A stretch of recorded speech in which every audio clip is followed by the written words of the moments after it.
नमस्कार. महाराष्ट्र योजना कॉर्नरमध्ये आपल्या सर्वांचे स्वागत आहे. आजच्या व्हिडिओच्या माध्यमातून आपण बघणार आहोत की आता कृषी यांत्रिकीकरण म्हणजे महाडीबीटी अंतर्गत खूप साऱ्या मोठ्या प्रमाणामध्ये निवड झालेली असते, परंतु जाहीर करण्यात आलेली आहे की निवड यादी जाहीर केल्यानंतर खूप लोकांनी त्या संदर्भातील पहिल्या टप्प्यांमधील कागदपत्र ही अपलोड केलेली आहे. कागदपत्र अपलोड केल्यानंतर शेतकरी बांधवांना पूर्वसंमती येते. पूर्वसंमतीबाबतच शासनाने खूप मोठा निर्णय असा घेतलेला आहे, म्हणजे की शेतकरी बांधवांना दिलासा देणारा हा निर्णय आहे. म्हणजेच की आता आपण समजून घेणार आहोत की पूर्वसंमती आल्यानंतर शेतकरी बांधवांना 30 दिवसाच्या आत ज्या वेळेस पूर्वसंमती आलेली असते त्या 30 दिवसाच्या आतमध्ये ही कागदपत्रे अपलोड करणे, पक्क बिल देणे किंवा वस्तू खरेदी करणे हे आवश्यक होतं. जर का शेतकरी बांधवांनी 30 दिवसाच्या आत ह्या वस्तू खरेदी केली नाही तर त्यांचं पक्क बिल किंवा त्या संदर्भातील काही कागदपत्र अपलोड केली नाही, त्यांचा हा अर्ज बाद करण्यात येतो या ठिकाणी.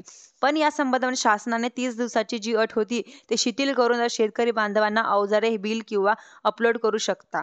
म्हणजेच की आता 30 दिवसानंतर कालावधी सुद्धा शेतकरी बांधवांच्या कुठलाही अर्ज बाद करण्यात येणार नाही. याच्या संदर्भातील कृषी आयुक्तालयाच्या मार्फत एक पत्रक जारी करण्यात आलेलं होते.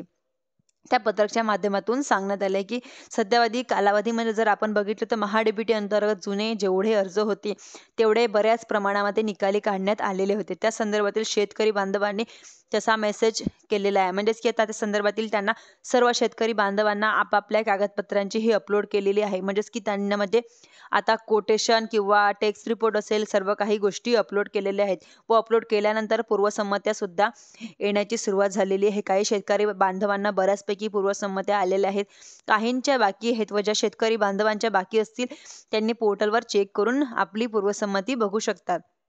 म्हणजेच की आता पूर्वसंमती ही आलेली आहे व ज्या वेळेस कागदपत्र अपलोड करतो त्यामध्ये त्रुटी असेल तर त्रुटीच्या संदर्भातील सुद्धा तुम्हाला तसा मेसेज येतो. म्हणजेच की लॉग इन पोर्टल लागून करून बघू शकता. तर त्रुटीची पूर्तता केल्यानंतर आपल्याला काही दिवसातच पूर्वसंमती ही मिळू शकते.